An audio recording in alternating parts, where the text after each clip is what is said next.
It's Sunday, December 8th. Notice the 8 ball. 2019. It is also about to be the 8th year that I am waiting for the Critics' Choice Awards nominations to come out with my input in it. I am so proud to be a member of the Critics' Choice Association, formerly known as the Broadcast Film Critics Association, and those nominations come out in about an hour and a half. So we're waiting on those, but we're going to give you a preview of what's going to happen with the Critics' Choice Awards nominations that are just on the way, along with the Golden Globe nominations, which are tomorrow, and the Screen Actors Guild Award nominations, which are coming at you on Wednesday. I'm Lights Camera Jackson. This is LCJ Live. Welcome to the show. It is a busy Sunday. We have a lot to get to. We've got the box office. We've got the Critics' Choice nominations on the way, previewing more of the award season. I got Jimmy Hoffa right here. Al Pacino. The campaign is in full swing. Will he get a Best Supporting Actor Critics' Choice nomination? We will find out in a little less than 2 hours. It is an exciting time. Of course, the Academy Awards, the big one of them all, Sunday, Feb 9. That is just 2 months from tomorrow. Can you believe it? It'll all be over 2 months from tomorrow, but from now until then, every Sunday, we are going to get you what you need when it comes to award season coverage right here on LCJ Live. So we'll talk about Critics' Choice, some of the swag I've gotten over the last couple of weeks, some of the big movies that I've seen, including Little Women, 1917, Spies in Disguise. There's a lot of big movies I've seen in the last couple of weeks. We will get into all of that. Let's talk box office first, though. Let's talk box office first. I can say it correctly. Let's talk about Playmobil the movie. I saw it on Thursday. I was like the only person in the theater at Playmobil the movie. Nobody saw this film. $660,000 to come in 14th place this weekend. Wow. That is a huge disappointment for STX, the studio behind it, the distribution studio. It is not a very good film. It is a weird film. This movie, as I wrote on Twitter, is a trip.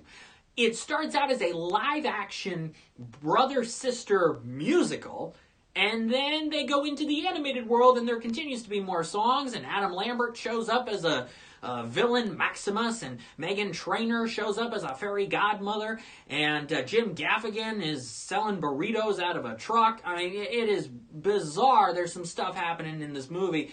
And, of course, it's a knockoff of Lego Movie, of course, and it's a knockoff of Night at the Museum a little bit, depending on the things that happen. $660,000. If you do the math on this, divided by the number of theaters it was in, which is 2,337, and you get a per-screen average, ladies and gentlemen, of just $282 over 3.5 days. That's right, $282.41. Thursday afternoon, the show started at 4 p.m. All day Friday, all day Saturday, all day today. Now, tickets to Playmobil the movie were $5. So you could do this a couple different ways. $660,000 divided by $5 tickets means that only 132,000 people bought a ticket to see Playmobil the movie out of everybody in North America. Wow. Just 132,000 people. That is not a lot of people at all. $282 now dollars for the per screen average. Divide that by $5 a ticket. You're looking at about 56 people per theater who went to see Playmobil. That is just nuts. Over the course of 3.5 days. It is one of the worst opens ever for a movie in more than 2,000 theaters. Will it develop this sort of cult following with the weirdness of it and the wackiness of it? Maybe, but it might have had to make a little more money in order to really do that. But this just shows the lack of people who wanted to see Playmobil, and the $5 ticket price is really having an effect on this. So, yeah, Playmobil the movie, wow, just $660,000. Your number one movie is Frozen 2 with about $38 million, followed by Knives Out with $14 million. Frozen 2 probably today going to get a Best Animated Feature nomination, could get a Best Original Song nomination today from Critics' Choice. Knives Out, man, could this get Best Picture nomination, Best Ensemble Cast, Comedy, Original Screenplay? Could definitely see for Knives Out. Now, I'm going to tell you something semi-exclusive. For years, since I was started in the Critics' Choice Association, there were categories for the Critics' Choice Awards for Best Actor and Actress in a Comedy. They were given out the first year to Bradley Cooper and Jennifer Lawrence for Silver Linings Playbook, and I believe Silver Linings went on to win Best Comedy that night. So all three came from the same movie. There are not Best Actor and Actress in a Comedy categories this year for the Critics' Choice Awards. I can confirm that because that was not on the ballot. A few years ago, Critics' Choice eliminated Actor and Actress in an action movie.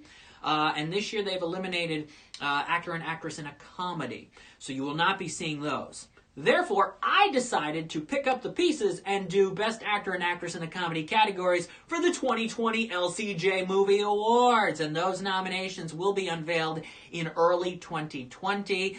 Really looking forward to that. I decided, you know what? If they're not going to have them anymore, I should, because there's so many actors and actresses in comedies these days that deserve a lot of attention. I mean, basically, I had to decide, okay, those categories are gone. I only get 3 options to put in for actor and actress in a leading role. And so my head started spinning a little bit. All right, what should I do? Who should I put in? Things like that. So when you look at the nominations today, whatever happens with Critics' Choice, a lot of people are going to get snubbed, especially in that lead actor category. There are going to be a lot of snubs. When it comes to lead actress, not as many snubs because it's not as big of a year for lead actresses. But speaking of which, here is Saoirse Ronan. For Little Women, Sony sent this. They finally sent the screener. They sent a digital link, and they finally sent the actual screener. But here is what happens when you open up this Little Women little booklet.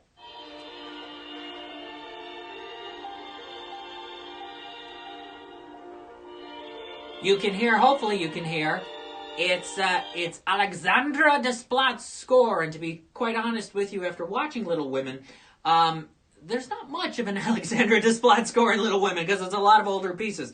But there you go. That's just some of the efforts Sony went through to do Little Women for this award season for the voting. I want to show you this as well. This is the For Your Consideration Showcase. This is a magazine that all members of the Critics' Choice Association received in the mail. And what it does is it highlights a lot of the big movies that could be Critics' Choice nominees. So you open it up, and it seems to go in alphabetical order. Here's 1917, which I had the chance to see. It is quite good. Sam Mendes could be a Best Director nominee today for 1917. Academy Picks wants to know if Playmobil is going to make it into the animated feature category. No. I don't even think it's up for the Oscar. I don't even think it's submitted for the Oscar. But you get more here. You get a Hidden Life. Here's that. The Terrence Malick movie, which opens in select theaters this Friday. It's a big weekend coming up for movies, too. You got Jumanji. You got Richard Jewell. Let me see if Richard Jewell's in here. Well, I'll tell you, this movie, which opens Friday, is in here. Here is Bombshell. There you go. There's Bombshell. And it is Charlize Theron as Megyn Kelly, Nicole Kidman as Gretchen Carlson, and Margot Robbie is a fictional representation of a young, ambitious reporter looking to become a Fox News star. Her character's name is Kayla. Now, the Bombshell reviews are still under embargo. They're actually going to be unveiled, including mine, tomorrow at 9:30 a.m. Eastern Time, right after the Golden Globes nominations. So they're banking on Charlize getting a nomination, maybe Margot Robbie as well, and then putting out the reviews for Bombshell. But several other big movies are opening up this week, including Richard Jewell, which I'm going to try to see if it's in here. Let's see. Is Richard Jewell in here? Maybe. I'm not. There it is. Here's Richard Jewell. It's Clint Eastwood's new movie, and it's about the man at the center of the 1996 Olympic Games Atlanta bombing. Paul Walter Hauser is incredible in this movie, and Clint Eastwood's direction is great. Sam Rockwell is better in Richard Jewell than he was in Three Billboards, which won him an Oscar, and Vice, which got him nominated again last year. Maybe Sam Rockwell will make it 3 in a row and shake things up. Nominees for supporting actor. He is great in Richard Jewell. John Hamm, Olivia Wilde, Kathy Bates, who could get in supporting actress today. We will see what happens. So that opens Friday. Also, Uncut Gems. Let me see if Uncut Gems is in here. You got Us. I'm not seeing Uncut Gems, but that's Adam Sandler his new movie, which I watched about a week or two ago, and he's all right, but I didn't love the movie. It's not one of my favorites this award season, really isn't. But again, eliminating the Best Actor in a Comedy category asks the question, does Eddie Murphy now get in regular lead actor today for Critics' Choice? He probably would have won Best Actor in a Comedy from us if we still had the category, and he's probably going to win the Golden Globe, overtaking Taron Egerton for Rocketman, who's the only real other contender in that category for tomorrow. Would he have won? Yes. Will he be nominated? We're unsure. And again, the Critics' Choice nomination is about 90 minutes away. I'll have full coverage all over social media, Twitter at LCJ Reviews, Instagram at LightsCamJackson, Facebook, Snapchat, website, all kinds of coverage for the Critics' Choice nominations today. We will see which 6, sometimes it's 7 people who get into a category, depending on if there's a tie. We will see what happens. Expect a lot of snubs, expect a lot of surprises. Critics' Choice kicking things off. Now, I will be back at the Critics' Choice Awards on Sunday, January 12th. The show starts at 7 p.m. Eastern on the CW. I'll be back there for the 8th time. Going to the Critics' Choice Awards. It's a highlight of my year. It always is. So please watch. Tay Diggs is back as host. Sunday, January 12th. It's the Sunday after the Golden Globes with Ricky Gervais back on the 5th.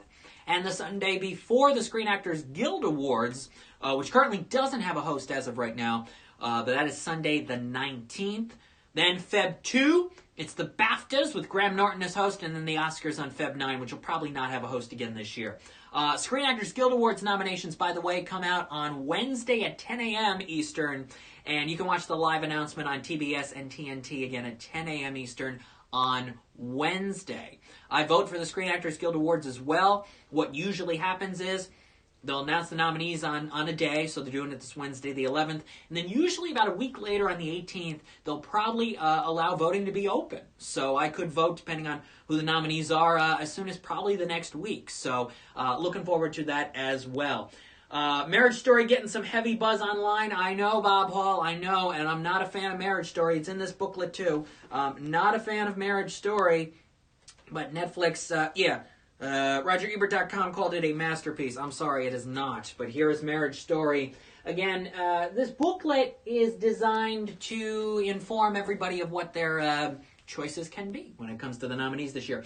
How do you feel about nominations deadlines coming out before all the films come out, including Star Wars and Cats? Well, yeah, Cats didn't get sent to Critics' Choice voters in time, which means we can only nominate it for song if we choose to, because the song is out. Golden Globes saw an unfinished version of Cats the other day, so they can put it in the Best Musical Comedy category if they want to. So Cats could get some nominations tomorrow. It's the same thing that happened to Greatest Showman 2 years ago. We only nominated it for song because we didn't see the movie in time. And the Golden Globes saw an unfinished version a few days before their deadline. It got Picture Comedy Musical, got Hugh Jackman nominated, and the song, This Is Me, won Best Original Song that year. So it can happen. Star Wars, I remember a couple years ago when the first Force Awakens came out, and Critics' Choice said, all right, if you guys, the voters, the members, saw Star Wars Force Awakens in time, would you put it in your top 5 for Best Picture? I voted no. A lot of people voted yes, so that's how Star Wars became the wacky 11th nominee for the Critics' Choice for Best Picture of the Year. I did not agree with that decision, but it is what it is. It happened. I'm at least glad that it did not win Best Picture of the Year that year. But, yeah, just things happen. Studios can't get movies done in time, or in the case of Star Wars, Disney just doesn't want the movie out there quite yet. It is too early, and so it just can't happen. But expect some Oscar nominations, probably technical-wise, for Star Wars. Is Ricky Gervais going to make some over-the-line jokes at this year's Golden Globes? Of course he is. He's Ricky Gervais. Of course he will. But hey, I'm ready for an unpredictable, wild, fast-paced, scrunched, crazy award season. Ricky's going to kick it off, and then Tay Diggs with Critics' Choice, and then SAG, and then the Grammys. And then the Super Bowl halftime show is the same night as the BAFTAs. You got J-Lo doing that. She hosted SNL last night. She could win an Oscar for Hustlers. And you got Graham Norton doing the BAFTAs. And then you got the Oscars. It's going to go boom, boom, boom. It's going to be quick. It's going to be fast. And it's going to be furious. Speaking of Fast and Furious, I broke the news last night that Vin Diesel is on the brand new Fast and Furious animated series Spy Racers, which premieres on December 26th on Netflix.